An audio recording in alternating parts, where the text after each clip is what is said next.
Hello, guys. Good day. This is Anna of Reinforce Big Love. Today, we are going to talk about one of the most dangerous, rampant, terrible communicable disease in the Philippines, dengue fever.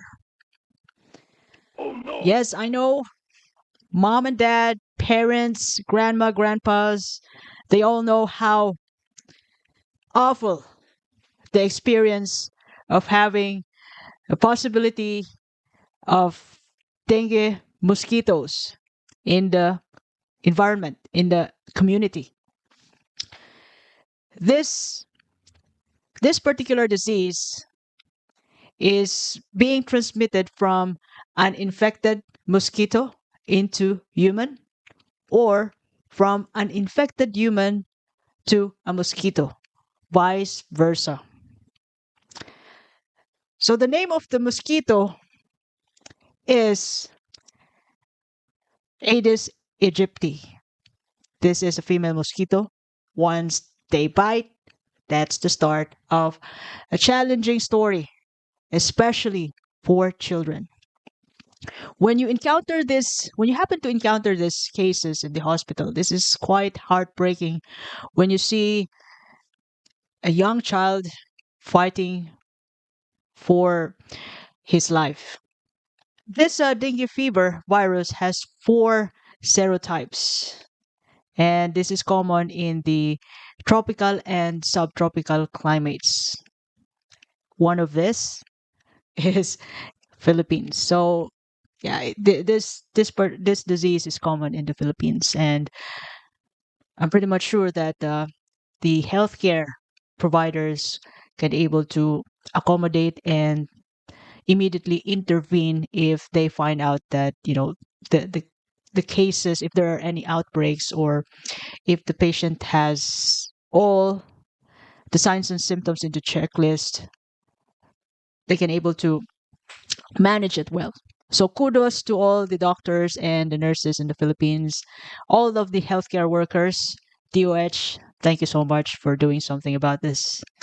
Now, the signs and symptoms of dengue fever, you have to look after the first sign, which is the febrile phase, in which a child may experience high temperature or high fever from 39 to 40 degrees Celsius.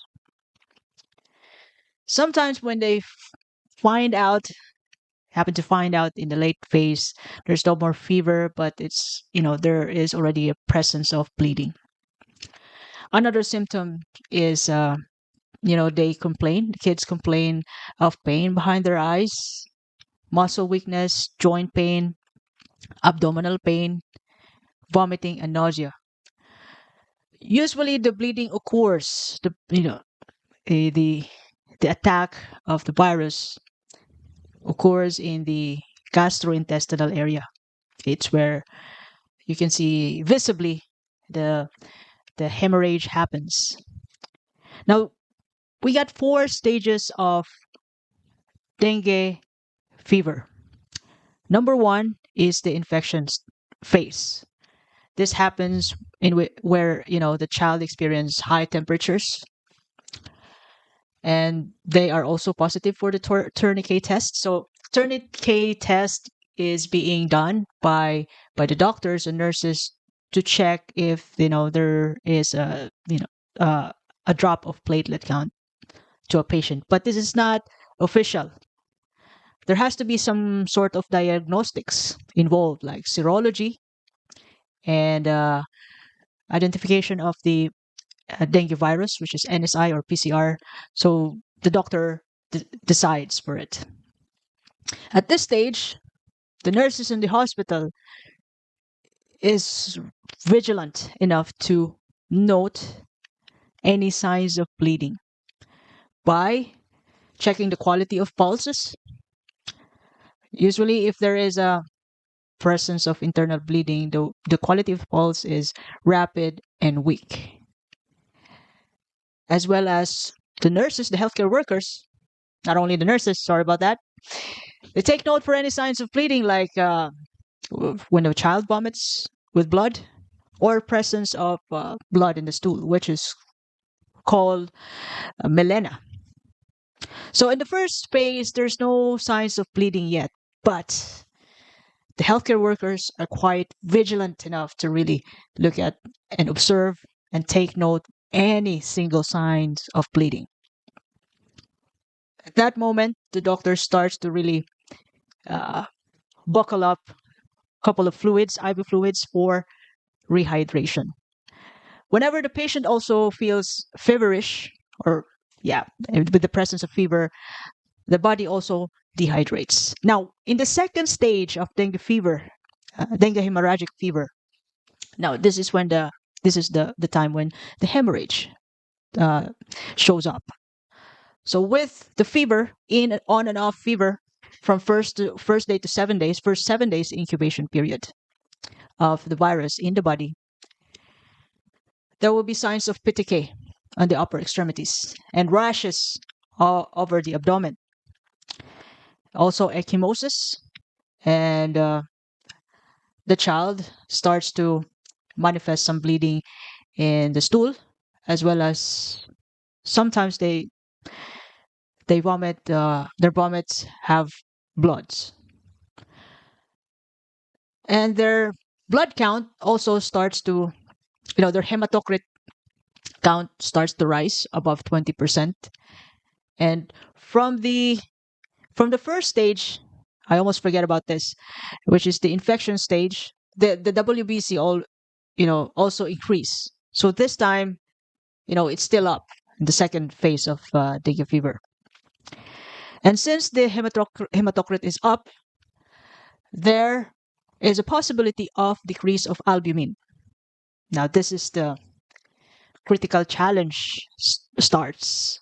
The healthcare workers, the healthcare providers trying to cope up, to catch up with the missing fluids. If they need to transfuse platelets, they have to. Any blood products needed, and fluids. Fluid. Until the antibody existing in the patient's body will flip the switch and fight infection with the treatment that they get in the hospital. So, same thing. Since there is already, in the presence of decrease of albumin in the body with this virus, there would also be a possibility of pleural effusion because of the leakage, because of plasma leakage, or it could be ascites. Now, at this stage, also, some patient will manifest enlargement of liver, because the virus is starting to attack the liver or spleen, splenomegaly, hepatomegaly. That's the clinical term. Now, in this third stage, which is more like a war already against the virus, dengue virus, the dengue shock syndrome phase, the critical part. At this stage, as much as possible, they bring the patients in the ICU. So the quality of pulses this time is rapid and weak, and drop of pulse pressure. Because there's a drop of blood pressure at this stage, hypotension, as well as the pulse pressure, which is 20 mmHg or 10. Sometimes it's palpatory. And the best part is, once the antibody, with all the treatments and interventions provided by the healthcare provider, can able to catch up in this stage, the blood count, the hemodynamics status of the patient starts to stabilize. In the first 2 days upon admission, that's sometimes the platelet abruptly goes down. If the patient is being brought late, or if the progression of the infection is quick. And sometimes we can also see people recovering from this disease, which happens to be in the third stage, or not necessarily that they have to exhibit signs of hemorrhage. Sorry about that. We actually pronounce words in our own way with my pals, so that's why I talk like this. So hemorrhage, not necessarily that they have to evidently uh, sh- show up those signs and symptoms physically. They actually now the immune system can actually catch up at any stage in the dengue fever progression. But it's so fulfilling to know that even in some critical conditions in which a couple of blood products has been uh, introduced to a patient plus fluids, in the worst case scenario, there are still children who survived dengue fever shock.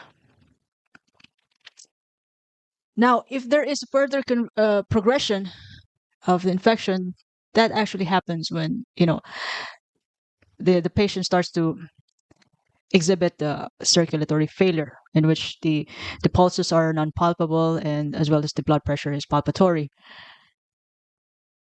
and that's really the crucial part.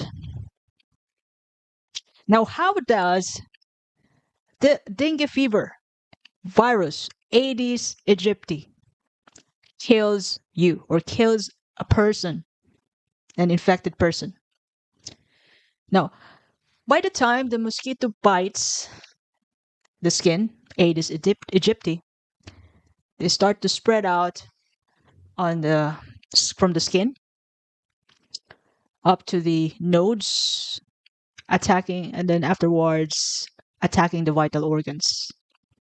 So once they are spread circulatory wise, which is called viremia, in a further notice, there will be some like sort of detrimental immune response if our immune system cannot catch up, cannot fight the virus.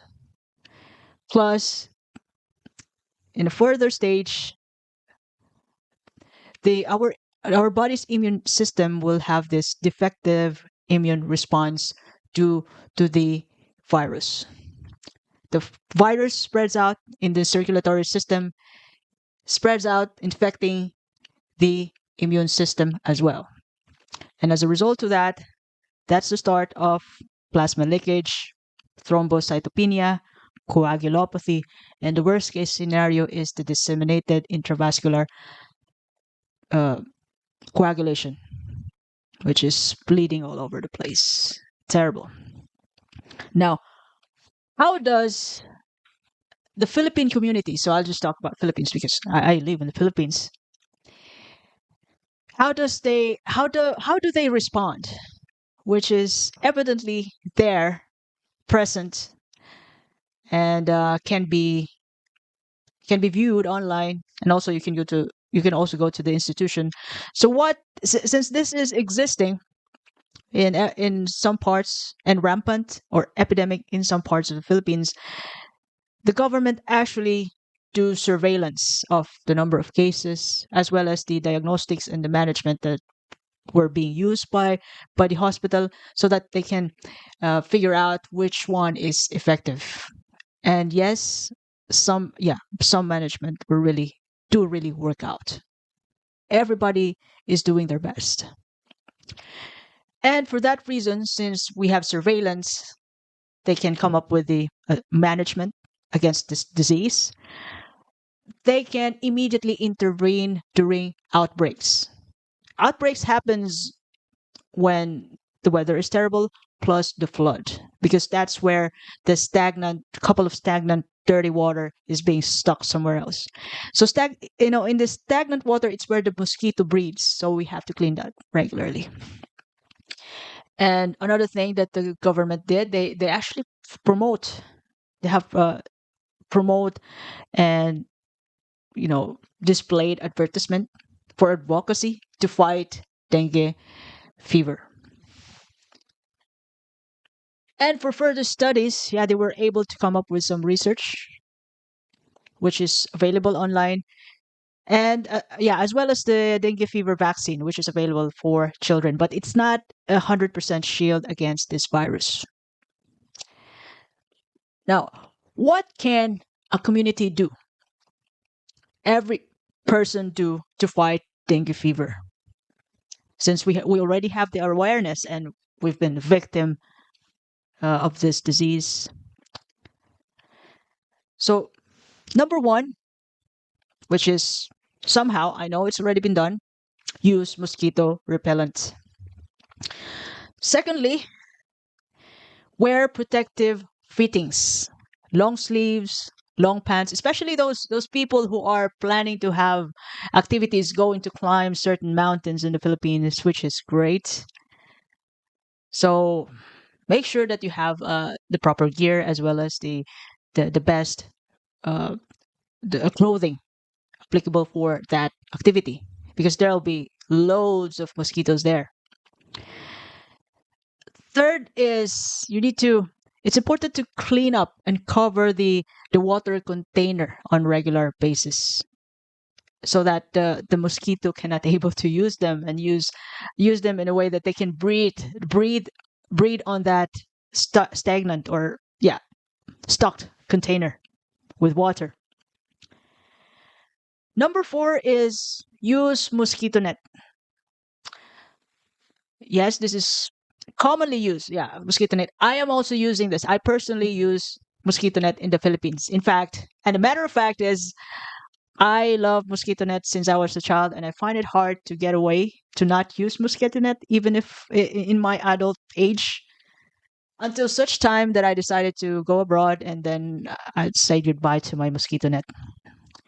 Now, number five, consider putting screens on the window and doors so that any insects, mosquitoes, or flies cannot go into the house.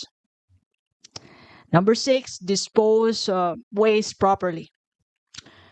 Number seven, drain and clean up the gutter uh, to avoid the buildup of water. Water stagnant in that gutter, which can be used by mosquito, where they could breed and multiply and infect the people in the surroundings.